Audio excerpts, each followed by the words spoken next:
ತಿಮಿರೋಡಿ ಮತ್ತು ತಂಡ ಎಸ್ಐಟಿ ವಿಚಾರಣೆಗೆ ಈ ಕ್ಷಣಕ್ಕೂ ಇನ್ನೂ ಹಾಜರಾಗಿಲ್ಲ. ಸುಜಾತಾ ಭಟ್ ಅವರು ಮಾತ್ರ ಎಸ್ಐಟಿ ವಿಚಾರಣೆಗೆ ಬಂದಿರೋದು. ಎಸ್ಐಟಿ ಬಹುಶಃ ಈ ತಿಂಗಳ ಅಂತ್ಯದ ಒಳಗಡೆ ಒಂದು ರಿಪೋರ್ಟನ್ನು ರೆಡಿ ಮಾಡಬಹುದು.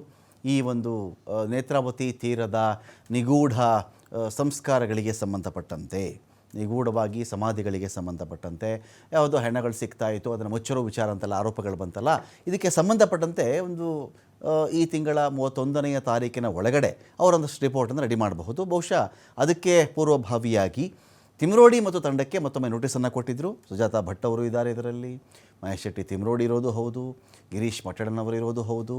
ಎಲ್ಲರಿಗೂ ಕೂಡ ನೋಟಿಸನ್ನು ಕೊಟ್ಟ ಮೇಲೆ ವಿಚಾರಣೆಗೆ ಹಾಜರಾಗಬೇಕಾಗಿತ್ತು. ಆದರೆ ಈ ಕ್ಷಣಕ್ಕೂ ಕೂಡ ತಿಮಿರೋಡಿ ಮತ್ತು ತಂಡ ಬಂದಿಲ್ಲ. ಬಂದಿರೋದು ಸುಜಾತಾ ಭಟ್ ಅವರು ಒಬ್ಬರು ಮಾತ್ರ. ಬೆಳಗಿನ ಜಾವದಿಂದ SIT ಕಚೇರಿ ಬಳಿನೇ ಸುಜಾತಾ ಭಟ್ ಇದ್ದಾರೆ. ವಿಚಾರಣೆಗೆ ಹಾಜರಾಗಬೇಕು ಅಂತ ನೋಟಿಸ್ ಹೋಗಿತ್ತು ಅವರಿಗೆ. ತಿಮಿರೋಡಿ, ವಿಠಲಗೌಡ, ಜಯಂತ್, ಅನಂತರದಲ್ಲಿ ಮಟ್ಟಣ್ಣನವರ್, ಇಷ್ಟೂ ಜನಕ್ಕೆ ನೋಟಿಸ್ ಹೋಗಿದೆ. ಬೆಳಗ್ಗೆ 10:30 ವಿಚಾರಣೆಗೆ ಬರಬೇಕು ಅಂತ SIT ಹೇಳಿದ್ದು. ಡೆಡ್ಲೈನ್ ಇತ್ತು, 10:15 ಒಳಗಡೆ ನೀವು ಇರಬೇಕು SIT ಆಫೀಸಲ್ಲಿ ಅಂತ ಹೇಳಿ. ವಿಚಾರಣೆಗೆ ಹಾಜರಾಗದೇ ಇದ್ದರೆ ನಿಮ್ಮನ್ನು ಅರೆಸ್ಟ್ ಮಾಡಬೇಕಾಗತ್ತೆ ಅಂತ ಕೂಡ ಅಲ್ಲಿ ಹೇಳಲಾಗಿತ್ತು. ಅರೆಸ್ಟ್ ಮಾಡುವಂಥ ಸಾಧ್ಯತೆ ಇದೆ ಅಂತ ಕೂಡ ಹೇಳಲಾಗಿತ್ತು. ಹಾಗಾಗಿ ಇವತ್ತು ವಿಚಾರಣೆಗೆ ಹಾಜರಾಗಿ ದಾಖಲೆ ಕೊಡ್ತಾರಾ? ಏನಾದರೂ ವಿಚಾರಣೆಗೆ ಹಾಜರಾಗಿ ಅವರು ಜಯಂತ ಟಿ ಆಗಲಿ, ಮಟ್ಟಣ್ಣನವರಾಗಲಿ, ತಿಮಿರೋಡಿ ಆಗಲಿ, ಇವರು ಯಾರಾದರೂ ಸರಿ, ವಿಠಲಗೌಡ ಆಗಲಿ, ಯಾರಾದರೂ ಸರಿ ದಾಖಲೆಗಳನ್ನು ಕೊಡ್ತಾರಾ? ಸಂಪೂರ್ಣ ಮಾಹಿತಿ ಕೊಡಬೇಕು ಅಂತೇಳಿ ಸೂಚನೆ ಬಂದಿರೋದು SIT ಕಡೆಯಿಂದ.